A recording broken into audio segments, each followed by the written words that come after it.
السميع العليم من الشيطان اللعين الرجيم. بسم الله الرحمن الرحيم. الحمد لله رب العالمين والصلاة والسلام على أشرف الأنبياء والمرسلين وخاتم النبيين بالقاسم محمد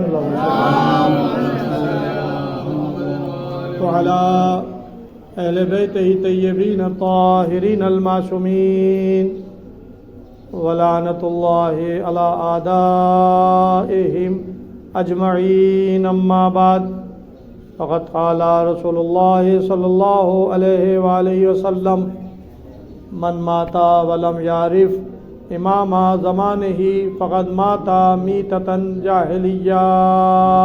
صلوا على محمد.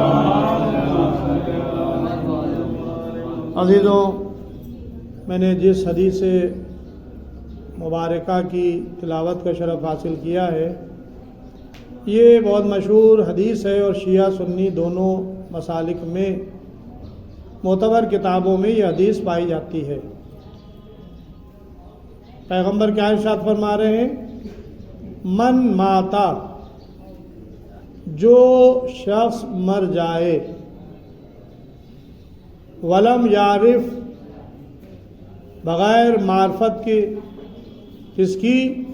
امام زمانے ہی، اپنے دور اپنے زمانے کے امام کی، فقط ماتا، پس وہ مرتا ہے، میتتن جاہلیہ، جہالت کی موت.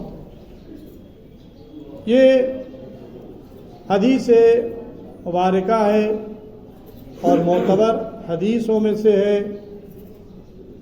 پیغمبر صلی اللہ علیہ وآلہ وسلم نے اپنی حدیث، اپنے کلام کو پرکھنے کے لیے جو معیار قرار دیا وہ قرآن ہے. وہ جانتے تھے کہ میرے بعد بہت سے لوگ میری طرف منسوب کر کے نسبت دیں گے، منسوب کریں گے کہ رسول نے فرمایا. بہت آسان ہے، قال رسول اللہ، رسول نے فرمایا، قال رسول اللہ، رسول نے فرمایا. اب فرمایا ہے یا نہیں، اس کی کوئی گارنٹی نہیں ہے. اب رسول نے فرمایا تو ظاہر ہے کہ وہ حدیث ہے، سر آنکھوں پر ہے، چاہے وہ جیسی ہو. تو آپ کو بہت سی ایسی چیزیں ملیں گی جو عقل میں بھی آنے والی نہیں ہے. لیکن کیا رسول نے اپنے کلام کو بیان کرنے والوں کی تصدیق کی ہے اپنے کلام کی کہ ہاں جو کچھ یہ بیان کریں وہ سب میرا ہی کلام ہے؟ نہیں. اس کی ایک کسوٹی، ایک معیار قرار دیا پیغمبر نے، اور وہ معیار، وہ کسوٹی قرآن مجید ہے، کلام الہی ہے. آپ فرماتے ہیں کہ اگر جو چیز میری طرف منسوب کر کے تمہاری طرف پیش کی جائے وہ قرآن کے خلاف ہو، قرآن سے ٹکرا رہی ہو، تو اس کو دیوار پر دے ماننا. یعنی وہ قابل احترام نہیں ہے، وہ ماننے کے لائق نہیں ہے. اگر قرآن سے ٹکرا رہی ہو تو اس کا مطلب یہ کہ کلام پیغمبر وہی کلام قابل قبول ہوگا جو قرآن کے مطابق ہو. پیغمبر اللہ کے کلام کے خلاف کلام نہیں کریں گے. اور یہی طریقہ ہمارے ائمہ کا بھی رہا. ائمہ نے بھی یہی معیار بتایا کہ ہمارا کلام یا تو اللہ کے کلام کے مطابق ہوگا یا رسول کے کلام کے مطابق ہوگا. ہم جو کہیں گے وہ قال اللہ تعالیٰ، اللہ نے ارشاد فرمایا ہوگا، یا قال رسول اللہ، رسول اللہ نے ارشاد فرمایا ہوگا. یہ معصومین علیہ السلام نے اپنے کلام کو معیار اور بنیاد قرار دیا، کلام الہی کو اور کلام پیغمبر کو. تو اب پیغمبر نے کیا ارشاد فرمایا کہ من ماتا ولم یعرف، جو مر جائے. یہاں پہ قید نہیں ہے، عالم ہو، جاہل ہو، مرد ہو، عورت ہو، بچہ ہو، جوان ہو، بوڑھا ہو، کسی مسلک سے تعلق رکھتا ہو. من ماتا ولم یعرف، جو مر جائے بغیر معرفت کے، امامہ زمانے ہی، اپنے زمانے کے امام کو پہچانے بغیر، اس کی موت جاہلیت کی موت ہے. تو اس کا مطلب کیا ہوا کہ ہر مسلمان کو کم سے کم اپنے زمانے کے امام کو پہچاننا یہ لازمی ہے،